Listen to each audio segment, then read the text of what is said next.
नमस्कार, न्यूज 21 देख रहे हैं आप और मैं हूं आपके साथ अकेले। उत्तर प्रदेश की बड़ी खबरों में बात करेंगे। थाना कोतवाली क्षेत्र के इस्लामिया ग्राउंड में शनिवार रात लूट की साजिश रच रहे 3 शातिर बदमाशों से पुलिस की मुठभेड़ हुई। मुखबिर से सूचना मिलने पर पुलिस मौके पर पहुंची, जहां संदिग्धों ने फायरिंग शुरू कर दी। जवाबी कार्रवाई में एक बदमाश सावेज के पैर में गोली लगी, जिसे घायल अवस्था में जिला अस्पताल में भर्ती कराया गया। पुलिस ने सावेज समेत उसके 2 साथी मोबिन और कलीम को गिरफ्तार कर लिया। मौके से एक तमंचा, 2 खोखा कारतूस, 2 चाकू और 2 सोने की अंगूठियां बरामद की हुई है। साथ ही आपको बता दें कि तीनों आरोपियों के खिलाफ बरेली के विभिन्न थानों में आधा दर्जन से ज्यादा मुकदमे पहले से दर्ज हैं। फिलहाल पुलिस दोनों से पूछताछ कर आपराधिक नेटवर्क की जांच में जुटी है। बरेली से पवन कुमार की रिपोर्ट। कल दिनांक 19 और 20 की मध्य रात्रि को मुखबिर की सूचना पर थाना कोतवाली पुलिस द्वारा इस्लामिया ग्राउंड में कुछ युवकों के होने की सूचना मिली, जिस पर कोतवाली पुलिस तत्काल मौके पर पहुंची। उन्हें ललकारने पर उन्होंने पुलिस पार्टी पर फायरिंग कर दी। आत्मरक्षार्थ की गई फायरिंग में एक व्यक्ति को गोली लगी है तथा उसके अन्य 2 साथियों को भी मौके से गिरफ्तार कर लिया गया है। जिस व्यक्ति को गोली लगी है उसका नाम सावेज है, जो कि बांस मंडी कोतवाली का रहने वाला है। अब तक की जानकारी में इस पर आधा दर्जन से ज़्यादा मुकदमे पाए गए हैं और इसके अन्य 2 साथी हैं मोबिन और कलीम। इनमें मोबिन जो है वह भी कोतवाली क्षेत्र का है और कलीम थाना किला क्षेत्र का है। इन पर भी लगभग 3-3 मुकदमे पाए गए हैं। सचेडी थाना क्षेत्र के ग्राम उदयपुर से आस्था को शर्मसार करने वाली एक घटना सामने आई है। बीमार चल रही नवविवाहिता महिला के साथ एक तांत्रिक बाबा ने झाड़ फूंक के नाम पर दुष्कर्म किया। आरोपी की पहचान ब्रजेश यादव के रूप में हुई है, जो खुद को बाबा बताता है। पीड़िता के अनुसार बाबा ने उसके घर में तंत्र मंत्र के बहाने उसे अकेला पाकर दुष्कर्म की वारदात को अंजाम दिया। महिला ने साहस दिखाते हुए घटना की जानकारी पुलिस को दी, जिसके बाद सचेडी थाना पुलिस ने तहरीर के आधार पर दुष्कर्म का मुकदमा दर्ज कर लिया है। फिलहाल आरोपी बाबा फरार है और पुलिस उसके तलाश में लगातार दबिश दे रही है। पुलिस का कहना है कि ढोंगी बाबा को जल्द ही गिरफ्तार कर लिया जाएगा। कानपुर से विशाल सैनी की रिपोर्ट। दिनांक 20 जुलाई 2025 को थाना सचंडी के अंतर्गत पीड़िता द्वारा दी गई तहरीर के आधार पर थाना सचंडी पर तत्काल सुसंगत धाराओं में अभियोग पंजीकृत किया गया तथा नामजद अभियुक्त ब्रजेश यादव को हिरासत में ले लिया गया है। प्रकरण के संबंध में पीड़िता का मेडिकल कराया जा रहा है तथा अन्य आवश्यक विधिक कार्रवाई की जा रही है। सावन मास की श्रद्धा और भक्ति से सरोवर माहौल में बारा देवी मंदिर प्रांगण में 8वें विशाल भंडारे का आयोजन किया गया। कार्यक्रम की शुरुआत मां बारा देवी और बाबा भोलेनाथ की पूजा अर्चना से हुई, जिसके बाद भक्तों को प्रसाद वितरण शुरू हुआ। इस आयोजन के संयोजक एडवोकेट पंकज श्रीवास्तव ने बताया कि यह भंडारा हर वर्ष सावन मास में श्रद्धा और सेवा की भावना से आयोजित किया जाता है। उन्होंने बताया कि भंडारा सुबह से शुरू होकर प्रभु की इच्छा तक चलता है, जिसमें सैकड़ों की संख्या में श्रद्धालु कतारबद्ध होकर प्रसाद ग्रहण करते हैं। इस अवसर पर शहर के कई गणमान्य लोग भी मां बारा देवी के दर्शन और आशीर्वाद लेने पहुंचे। मंदिर परिसर में श्रद्धा और सेवा का अद्भुत समागम देखने को मिला। कानपुर से विशाल सैनी की रिपोर्ट। बारा देवी मैया के आशीर्वाद से 8वां भंडारे का आयोजन किया जा रहा है, जिसमें सभी क्षेत्रवासियों, अपने सभी अधिवक्ता भाइयों, सभी साथियों का पूर्ण सहयोग प्राप्त हो रहा है। हमारा भंडारा सुबह 10 बजे से जारी है। इसमें लगभग अभी तक 1000 से ज्यादा लोग आ चुके हैं और अभी अन्य भक्तों के आने की संभावना है। थाना हरदी क्षेत्र के बग्गा गांव में एक दर्दनाक हादसे में किशोरी की तालाब में डूबकर मृत्यु हो गई। जानकारी के अनुसार किशोरी अपने गांव के अन्य बच्चों के साथ तालाब के पास गई थी।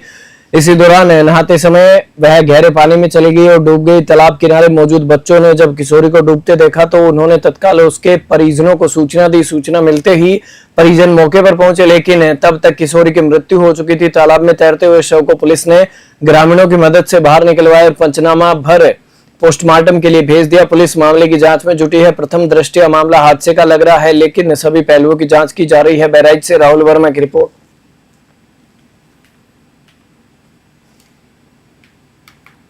नगर क्षेत्र में अपराधियों की धरपकड़ के अभियान में एसपी सिटी कुमार रणविजय सिंह को बड़ी सफलता मिली है। आपको बता दें कि सीओ सिविल लाइन से कुलदीप गुप्ता और थाना मझोला पुलिस की टीम ने एक शातिर चोर गिरोह का भंडाफोड़ किया है। गिरफ्तार आरोपियों में शिवम, रवि, राहुल और दिल्ली निवासी नफीस शामिल है। पूछताछ में आरोपियों ने देसी शराब की दुकान समेत 3 स्थानों पर चोरी की बात कबूल की है। ये वारदातें इको कार के जरिए अंजाम दी जाती थी। पुलिस ने चोरी का माल 2 LED इन्वर्टर, बैटरियां, पायजेब, नकदी और शराब की पेटियां बरामद की है। इको कार भी जब्त कर ली गई है। एसपी सिटी ने बताया कि आरोपियों पर पहले से कई आपराधिक मामले दर्ज हैं।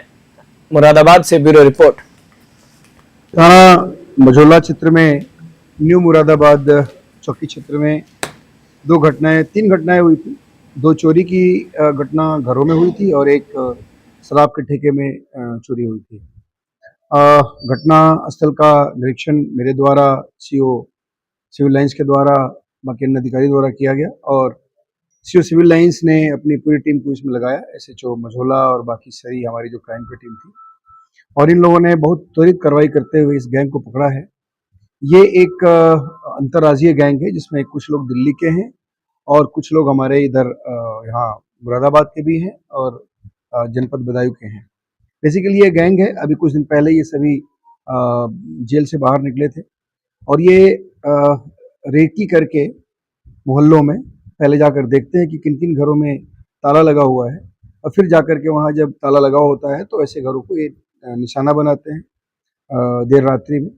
उसी तरह से ये एक घर यहाँ न्यू मुरादाबाद में इन लोगों ने टारगेट किया 12 की रात में। उसी रात में उसके बगल में एक घर था, उस दोनों को टारगेट किया और वहाँ से एलईडी वगैरह, कुछ बैटरा, कुछ डीवीआर ये सब लेकर के वहाँ से चोरी किए और कुछ ऑर्नामेंट्स ये लोग लेकर के वहाँ से चले गए। और उसके बाद अगले दिन इन लोगों ने एक शराब के ठेके को निशाना बनाया, वहाँ कुछ शराब की पेटियाँ यहाँ से ले गए। हमारी टीम ने लगातार इनका पीछा करते हुए पुनः एक बार सीसीटीवी कैमरे का बहुत बड़ा कंट्रीब्यूशन रहा और यहाँ से लेकर के हम लोगों ने काफ़ी दूर तक चेज किया, यानी दूसरे जनपद तक हम लोगों ने चेज किया और उसके बाद ये चारों पकड़े।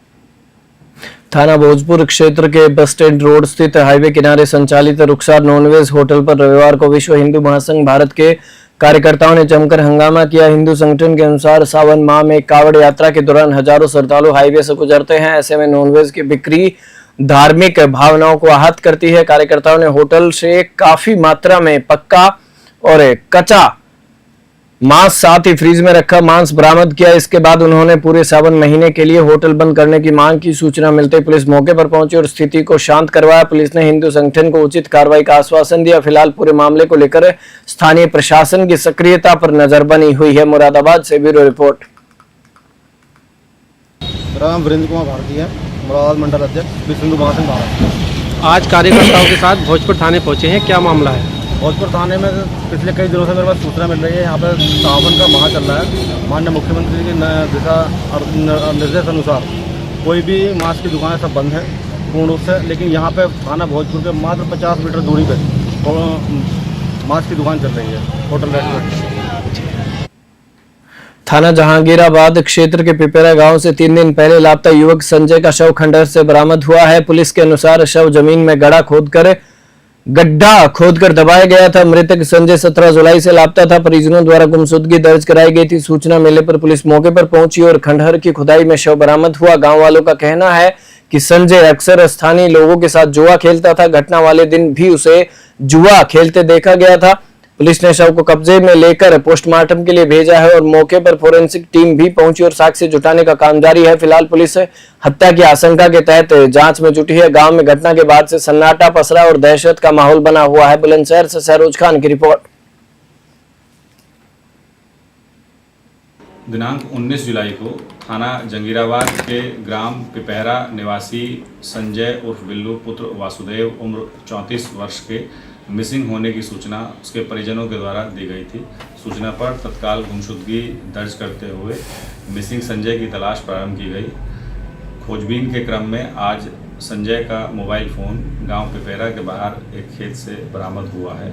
साथ ही जानकारी प्राप्त हुई कि एक मकान पिछले 2-3 दिनों से बंद पड़ा है। बंद मकान का ताला तोड़कर तलाशी लिए जाने पर अंदर आंगन में कुछ ज़मीन कच्ची खुदी हुई दिखाई दी। उस स्थान पर खोदे जाने पर मिसिंग संजय का शव बरामद हुआ है। बुलेटिन में फिलहाल इतना ही। आप देखते रहिए न्यूज़ 21।